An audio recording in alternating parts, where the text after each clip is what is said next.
Themselves is Bاسم Yusuf. He's a heart surgeon turned talk show host and has been described as the Jon Stewart of the Nile.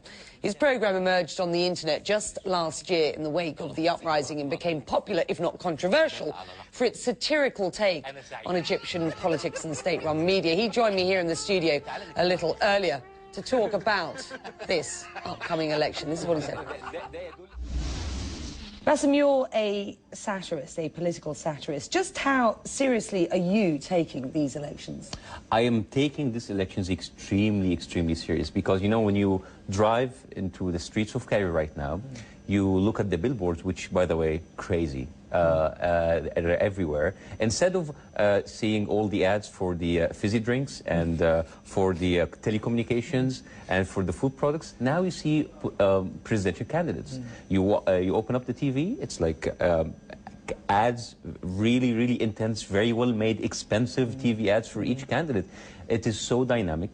It is amazing. For the first time, maybe in our known history, like recent history, we don't know who's the next president of Egypt, and that alone is interesting. And there are a number of candidates here, and we are yet to find out who will have won this presidency. You've done impressions of these candidates, quite convincingly, at least in appearance. Who is or are the easiest targets? Well, there's always Dr. Barare, because he has this very special way of speaking, and there's, of course, the religious candidate who's not there anymore, Abu Ismail. There's Amr Musa, who's still there, because like he babbles around and he talks a lot. He's like big words, but you don't get anything of what he says. Making fun of politicians, of course, has been virtually taboo in Egypt. Yeah. Are they now getting the joke, do you think? Honestly, I don't care.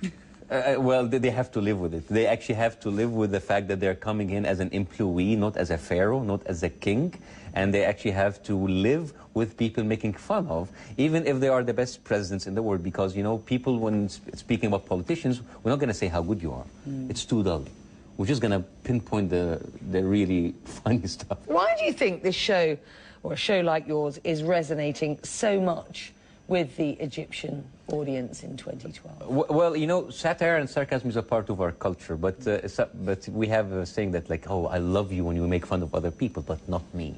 So now I'm actually like doing it to everybody, including myself, and I'm just speaking as everybody speaks. It's a serious political show, not a comedy, and I go in and I'm straightforward, and I speak exactly the same words that a normal layman, people on the street do, and I come from the internet. So we're quick, we're hip, we're like Facebook and Twitter and YouTube, and there's a lot of competition there. So we have to really keep up with our game.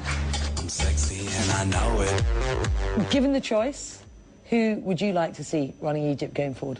I don't know. I'm between choosing the best person and the best person to make fun of. So I don't know.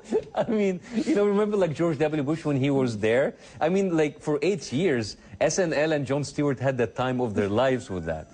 You know, like, it's like with Al Gore, I don't know. I think like most of these shows would have closed down.